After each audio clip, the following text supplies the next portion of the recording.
नमस्कार, माझे नाव वैष्णवी दशरथ आढाव. मी इयत्ता 4वी मध्ये शिकत आहे. माझ्या शाळेचे नाव जिल्हा परिषद प्राथमिक शाळा दांडेवस्ती. अध्यक्ष महाशय, पूज्य गुरुजन वर्ग आणि बालमित्रांनो, मी भारतातील पहिल्या महिला शिक्षिका सावित्रीबाई फुले यांच्याविषयी आपले मनोगत व्यक्त करीत आहे. सावित्रीबाईंचा जन्म 3 जानेवारी 1831 रोजी सातारा जिल्ह्यातील नायगाव येथे झाला. त्यांच्या आईचे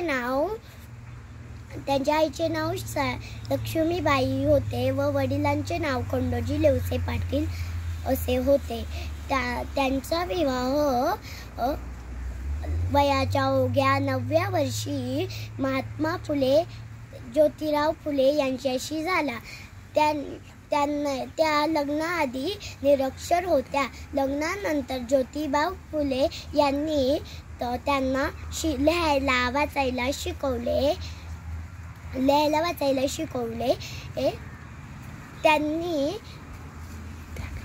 त्यांनी त्या काळी स्त्रियांनी शिकणे महापाप समजले जायचे, पण ही सावित्रीबाई मागे न हटता जोमाने शिकले. त्यांना लहानपणीपासून अभ्यासाची खूप आवड होती. त्यांनी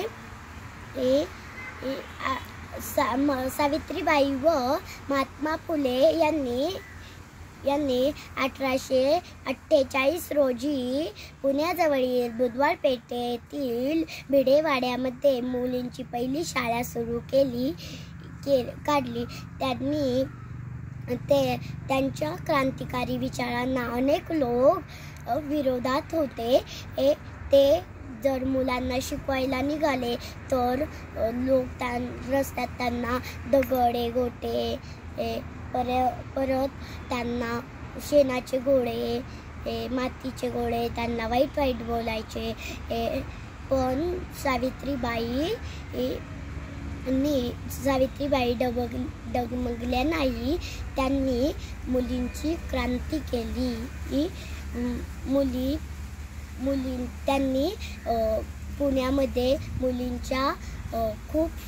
मुलांसाठी खूप शाळा उभारल्या. त्यांनी एका विधवा स्त्रीच्या पोटी जन्म घेतलेला यशवंत नावाच्या मुलाला दत्तक घेतले. पुढे 10 मार्च 1897 रोजी प्लेग पीडित रुग्णांची सेवा करताना त्यांना प्लेग झाला व वयाच्या 66व्या वर्षी ही थोर ज्ञानमाऊली काळाच्या पडद्याआड गेली. आज प्रत्येक मुलांनी